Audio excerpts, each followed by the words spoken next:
আসসালামু আলাইকুম এভরিওয়ান, সবাই কেমন আছেন? আশা করি সবাই অনেক ভালো আছেন।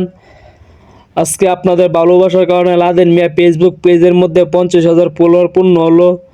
তার উপলক্ষে সব ভাইবাদারকে নিয়ে ছোট্ট একটা পার্টির আয়োজন করলাম। ছোট্ট একটা কেক এনে কেটে ফেললাম। সবই আপনাদের ভালোবাসার কারণে। আপনারা যদি আমাকে এই পরিমাণে ভালোবাসা না দিতেন তাহলে কখনো এই 50,000 ফলোয়ার পূর্ণ করা আমার পক্ষে সম্ভব ছিল না। এখন আপনারা বলতে পারেন কেকটা দিয়ে ছোটো, কিন্তু কেকটা ছোটো হইতে পারে, ভালোবাসাটা অনেক বড়। আপনারা আমার যে পরিমাণে ভালোবাসা এবং যে পরিমাণে সাপোর্ট করছেন এত অল্প দিনের মধ্যে 50,000 ফলোয়ার পূর্ণ করে দিছেন, তার জন্য আপনাদেরকে অসংখ্য অসংখ্য ধন্যবাদ। সবসময় আমার পাশে এরকমভাবে থাকবেন, এরকমভাবে সাপোর্ট করে যাবেন। তাই সবাই ভালো থাকবেন, সুস্থ থাকবেন। আল্লাহ হাফেজ। আর আমার ফেসবুক পেজটা যারা নতুন তারা ফলো করে দিবেন। সবাইকে জানাই আসসালামু আলাইকুম।